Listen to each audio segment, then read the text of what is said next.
生物燃料泛指由生物質組成或者萃取嘅固體、液體或氣體燃料，可以代替由石油製取嘅汽油同柴油，係可再生能源開發利用嘅重要方向。所謂嘅生物質係指利用大氣、水、土地等通過光合作用而產生嘅各種有機體，即係一切有生命嘅、可以生長嘅有機物質。佢包括植物、動物同埋微生物，唔同於石油、煤炭、核能等傳統嘅燃料。呢種新興嘅燃料係可再生燃料。一般嚟講，生物燃料都係大豆或者係粟米為原料嚟製造嘅。可惜嘅係，粟米雖然係最主要嘅生物燃料來源，但係粟米作為能源卻係極低成本效益。例如現今美國已經使用超過40%嘅粟米出產作為生產生物能源，但卻只有10% 左右嘅汽車係使用生物能源。全球卻有10億人係喺飢餓之中。就算美國用全國大小嘅土地種植粟米，所出產嘅能源都唔足夠現時嘅美國使用。而根據2005年嘅研究指出，生產粟米所需要嘅能源比佢所出產嘅燃料所含嘅能源仲多29%。但其實工業大麻先係最好嘅生物燃料來源，因為工業大麻係全地球上最高生長效能嘅生物，只需4個月就能生產出每英畝10公噸嘅工業大麻。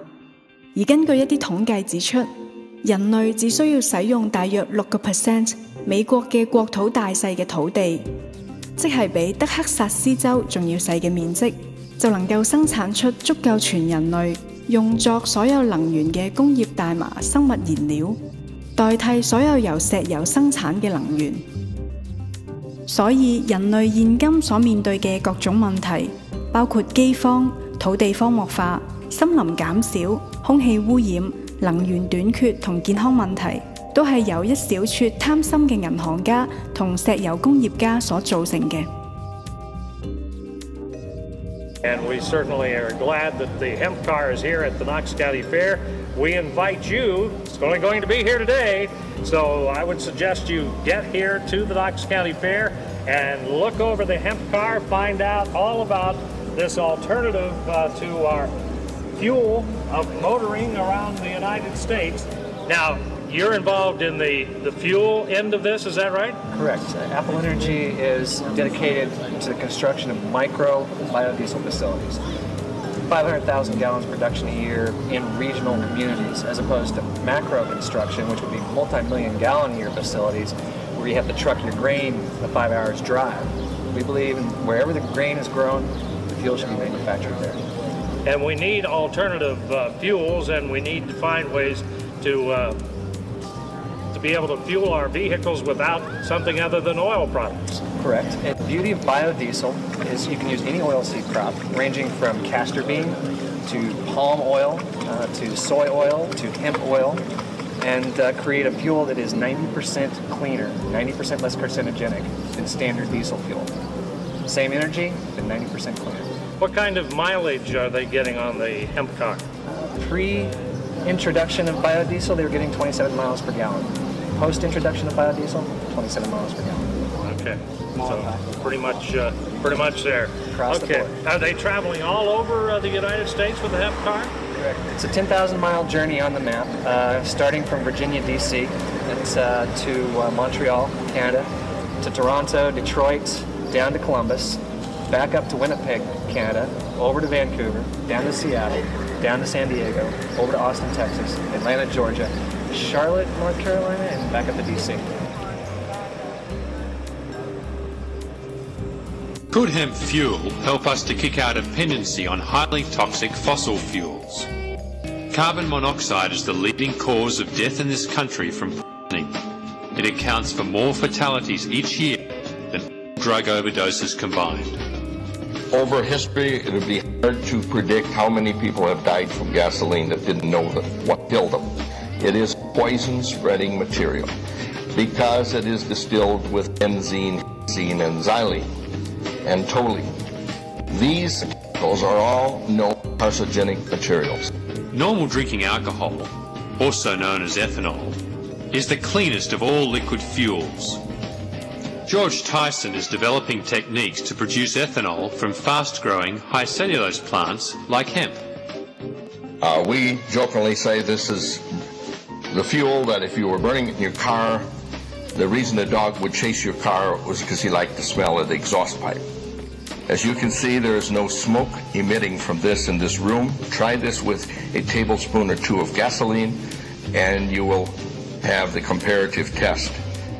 Also, when your engine is through burning on gasoline, take it apart and see how much dirty carbon you find in the engine. We found that running a car 3,500 miles, we couldn't even get a white glove dirty when we took our finger inside of the exhaust pipe.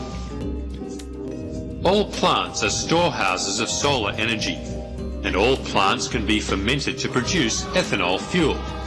Plants also produce the oxygen needed to combust the fuel in a car. The emissions, carbon dioxide and water, are reabsorbed by plants. It is a clean and balanced cycle. When one reviews all of the possible alternative fuels that we may use for transport use, ethanol emerges as about the only one that can achieve significant reductions in carbon dioxide accumulation in the atmosphere. All plants are made from lignin and cellulose. Fast-growing plants that are low in lignin and high in cellulose are most suitable for producing ethanol. Cellulosic ethanol, made from lignocellulose, any plant matter, is very different from making ethanol from corn. Unfortunately, most ethanol on the market today is corn-based ethanol, and recently the corn ethanol industry has been heavily criticised for pushing up grain prices, contributing to world hunger. The corn ethanol industry is not a viable alternative fuel. In the case of a hemp crop, a farmer could harvest high-value hemp seeds and fibre, and possibly medicine, and still have 75% of the biomass of his crop to sell to his local ethanol plant. The US government recently put hundreds of millions of dollars towards funding 6 cellulosic ethanol plants, and 10 major US universities are vigorously researching ethanol production. They have now theoretically discovered the technology to produce cellulosic ethanol at a price competitive with crude oil prices. That's great news, but like every industry, the cellulosic ethanol industry will have certain limits to be sustainable. Critics have noted that the technology could also be used to further decimate our forests and to further deplete our soils. So it's unlikely that ethanol will provide all of our liquid fuel needs. However, in my vision, especially with hemp as a major contributor, I can see that ethanol could be a valuable part of a sustainable energy future.